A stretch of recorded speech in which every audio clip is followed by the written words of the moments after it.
सरोकार। नमस्कार, मैं उजेबा और आप देख रहे हैं प्राइम टीवी और वक्त हो गया है हर शहर प्राइम रिपोर्टर का। बीजेपी ने वायनाड सीट के लिए दावेदारी ठोकी है। जी हां, नव्या हरिदास को बनाया है पार्टी ने उम्मीदवार। बीजेपी ने वायनाड सीट के लिए दावेदारी ठोकी है। नव्या हरिदास को बना दिया है पार्टी ने उम्मीदवार। कांग्रेस ने प्रियंका गांधी को दिया है टिकट और ये बड़ी खबर सामने आती हुई कांग्रेस ने प्रियंका गांधी को जिया टिकट दे दिया गया है। परंपरागत वार्ड से पार्षद है नव्या हरिदास। जिया नव्या हरिदास को लेकर इस वक्त की बड़ी खबर सामने आती हुई महिला मोर्चा की राज्य महासचिव भी है नव्या। 23 अक्टूबर को दाखिल करने वाली है नामांकन नव्या।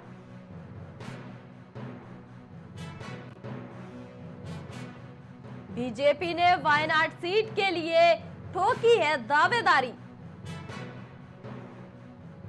और खबर पर अधिक जानकारी के साथ संवाददाता राजेश हमारे साथ लाइव जुड़ चुके हैं। राजेश, देखिए, नव्या हरिदास को पार्टी का उम्मीदवार बनाया जा रहा है, क्या कुछ अपडेट्स हैं अब तक आपके पास?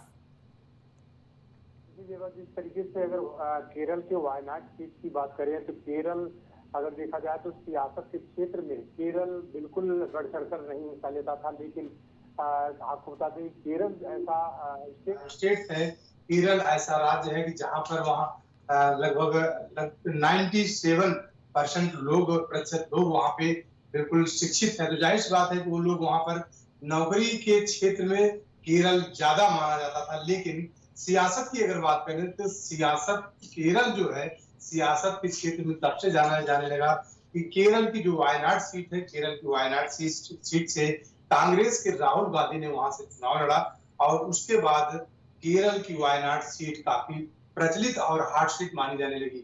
इसके पहले की अगर बात करें तो राहुल गांधी जब अमेठी और वायनाड दोनों सीटों पर चुनाव लड़े थे तो अमेठी की सीट पर राहुल गांधी को हार का सामना करना पड़ा और वायनाड की सीट पर जीत हासिल की। जाहिर सी बात है केरल की वायनाड सीट तब से हॉट सीट मानी जाने लगी और एक बार फिर से राहुल गांधी ने वायनाड और अमेठी से चुनाव फिर से दोबारा लड़ा। और देखिए राजेश, नव्या और कांग्रेस की तरफ से प्रियंका गांधी में देखा जाए कि अब बड़ी टक्कर अब देखने को मिल सकती है। क्या कुछ लोगों की उम्मीदें हैं नव्या से? बिल्कुल, जब अगर बात करें जो नव्या हरिदास है तो जाहिर सी बात है नव्या हरिदास और प्रियंका गांधी में कड़ी की टक्कर देखी जाएगी, क्योंकि बता दें आपको कि नव्या हरिदास भी वहां से 2021 में विधानसभा का चुनाव लड़ चुकी थी और विधानसभा के चुनाव में उनको हार का सामना करना पड़ा। लेकिन अगर बात करें कांग्रेस की तो कांग्रेस की पारंपरिक सीट है, क्योंकि वहां से राहुल गांधी कई बार सांसद रह चुके हैं और अब उन्हीं की बहन प्रियंका गांधी वहां से चुनावी मैदान में है। तो जाहिर सी बात है कि दोनों पार्टियों के जो प्रत्याशी हैं जबरदस्त उनमें जोरदार टक्कर देखने के लिए मिलेगी जो चुनाव होने वाला है। तो जाहिर सी बात है कि लगातार नव्या हरिदास एक ग्रेजुएट हैं और ग्रेजुएट होने के साथ साथ मैं आपको बता दें उनके पति जो है, उनके हस्बैंड जो है वो एक टेक्निकल इंजीनियर भी है। जाहिर सी बात है कि नव्या हरिदास इसके पहले भी जो बीजेपी के पार्षद की नेता भी रह चुकी है।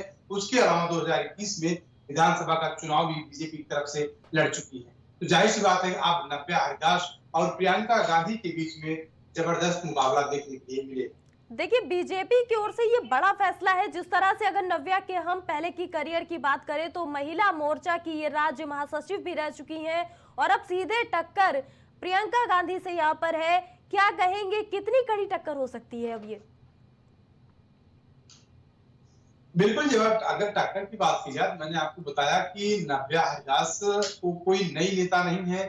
मैंने आपको बताया कि बीजेपी की तरफ से पार्षद नेता चुनी गई थी, उसके बाद महिला मोर्चा की नेता भी है और उसके साथ साथ में 2021 के विधानसभा के चुनाव में वो वहां पर विधायक का चुनाव भी लड़ चुकी थी, लेकिन उनको हार का सामना देखना पड़ा। लेकिन फिलहाल जिस तरीके से बीजेपी ने नव्या हरिदास पर दांव लगाया है, वहीं कांग्रेस के प्रियंका गांधी के सामने नव्या हरिदास को कड़ी टक्कर मिलेगी और चुनौती देते हुए कांग्रेस की तरफ से प्रियंका गांधी उनको मिलेगी। लेकिन अब दोनों नेताओं में जीत हासिल कौन करता है, कौन वहां पर जीत की नैया पर सवार होता है, ये जो आने वाला वक्त है।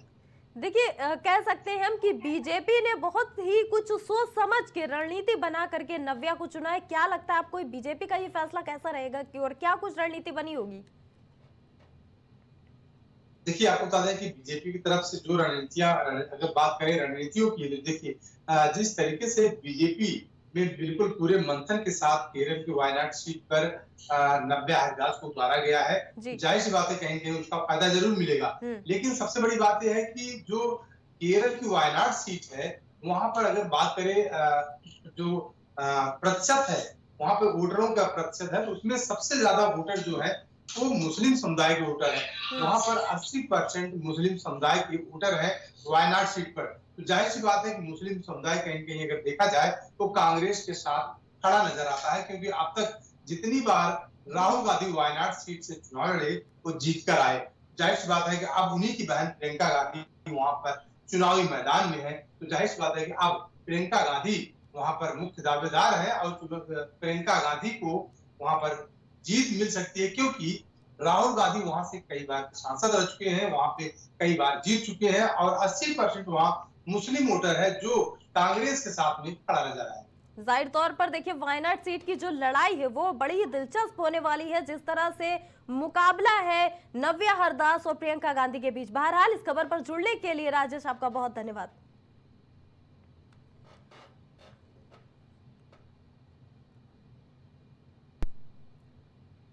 जी हाँ, बता दें जिस तरह से नव्या हरदास को बीजेपी ने उतारा है वायनाड सीट के लिए, आगे चुनाव की जो टक्कर है वो बड़ी ही कड़ी होने वाली है।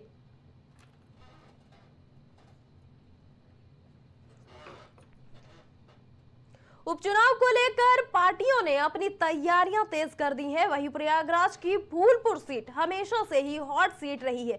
देश के पहले प्रधानमंत्री जवाहरलाल नेहरू इसी सीट से जीतकर प्रधानमंत्री बने थे और आज भी उपचुनाव में ये सीट अपने आप में एक अलग ही महत्व रखती है और इस सीट की एक अलग ही पहचान है, जिसको लेकर समाजवादी पार्टी के प्रदेश महासचिव लल्लन राय ने ये बताया कि पार्टी की किस तरह की तैयारियां हैं और किन मुद्दों को लेकर पार्टी चुनाव मैदान में उतरेगी। आइए दिखाते हैं प्रयागराज से संवाददाता नितेश सोनी की लल्लन राय से खास बातचीत। उपचुनाव की सरगर्मी अब अपनी तेजी पकड़ चुकी है और इसी क्रम में लगभग सभी पार्टियां अपनी पूरी ताकत झोंकने में लगी हैं। आपको बता दूं कि उत्तर प्रदेश जो कि फूलपुर सीट, उत्तर प्रदेश की फूलपुर सीट हमेशा से ही हॉट सीट रही है और भाजपा और विपक्ष दोनों के लिए ये सीट अपने आप में एक अलग ही पहचान रखती है। हमारे साथ में समाजवादी पार्टी के प्रदेश सचिव और अपने आप में एक प्रदेश महासचिव और अपने आप में एक बहुत ही दिग्गज नेता जो कि पूर्व राज्य मंत्री भी रह चुके हैं, हम उनसे बातचीत करते हैं और बढ़ेंगे अगली खबर की ओर, जो कि कुशीनगर से मूर्ति विसर्जन के दौरान मचा है जमकर उत्पात। डीजे पर डांस को लेकर हुई है जमकर मारपीट। पुलिस कर्मियों के सामने मारपीट की वारदात हुई है। पुलिस मौजूद ना होती तो हो सकती थी, देखिए बड़ी घटना। विशुनपुरा थाना क्षेत्र के बैकुंठपुर कोठी का मामला बताया जा रहा है, जहां पुलिस कर्मियों के सामने मारपीट की वारदात होती रही। वीडियो रिकॉर्ड किया गया, लेकिन पुलिस असहाय सी नजर आई। पुलिस मौजूद ना होती तो हो सकती थी यहां पर बड़ी घटना। बता दें कुशीनगर से ये खबर सामने आई है। मूर्ति विसर्जन के दौरान जमकर उत्पात मचा है। डीजे पर डांस को लेकर जमकर मारपीट हुई है। पुलिस कर्मियों के सामने मारपीट की वारदात हुई है। पुलिस मौजूद ना होती तो हो सकती थी बड़ी घटना। विशुनपुरा थाना क्षेत्र के बैकुंठपुर कोठी का बताया जा रहा है मामला। और डीजे पर डांस को लेकर जमकर मारपीट हुई है।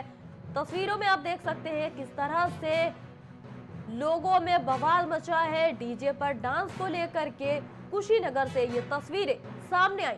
मूर्ति विसर्जन के दौरान मचा है जमकर उत्पात। डीजे पर डांस को लेकर जमकर मारपीट हुई है। युवकों को शांत कराया है पुलिस ने और पुलिस ना होती तो घट सकती थी कोई बड़ी घटना। आपको बता दें विशुनपुर थाना क्षेत्र के बैकुंठपुर कोठी का मामला बताया जा रहा है। भले ही भारत और पाकिस्तान के बीच सरहद की दीवारें उठ गई हों, लेकिन कई मौकों पर देखा जाता है कि आज भी भारत और पाकिस्तान के रिश्ते मजबूत बने हुए हैं। ऐसी ही एक मिसाल एक बार फिर देखने को मिली है।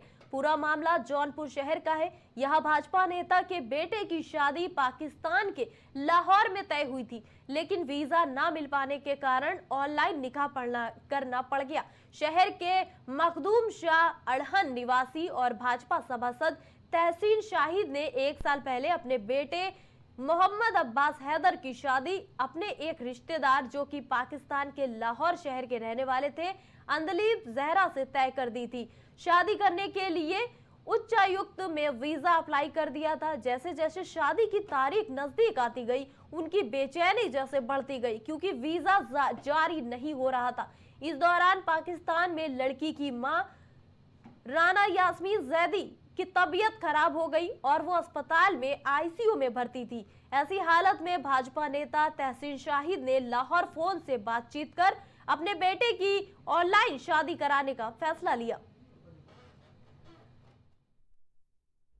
शादी हमने अपने बेटे की, एक ही बेटा, बड़ा बेटा, इसकी अपनी बहन की लड़की से शादी हम कर रहे हैं लाहौर पाकिस्तान में। हम लोगों ने वीजे के लिए अप्लाई किया था। हमारी बहन तकरीबन 18 बार पाकिस्तान से आ चुकी थी। 3 वजहों से वीजा कैंसिल हो गया, ये अभी तक पता नहीं चला। वीजे के लिए हम लोग अप्लाई किया था 2 महीने पहले, वीजा कैंसिल हो गया, तो हम लोगों ने ऑनलाइन निकाह करने का। क्या आप मांग करते हैं भारत सरकार से? सबसे पहली मांग ये करेंगे कि इस चीज़ों की सुविधा आसान की जाए, ताकि जो लड़कियां वहाँ हैं उन लोग आ सकें यहाँ पे, और जो वहाँ जाना चाहता है वो वहाँ जा सके। इससे जो होगा दोनों कंट्रीज़ का और दोनों जगहों का फ़ायदा होगा। बहुत ज़्यादा टूरिस्ट बढ़ेगी, सारी चीज़ें होंगी। तो ये रिक्वेस्ट है कि वीज़े वगैरह में इजी करें और चीज़ों को बेहतर बनाने की कोशिश करें।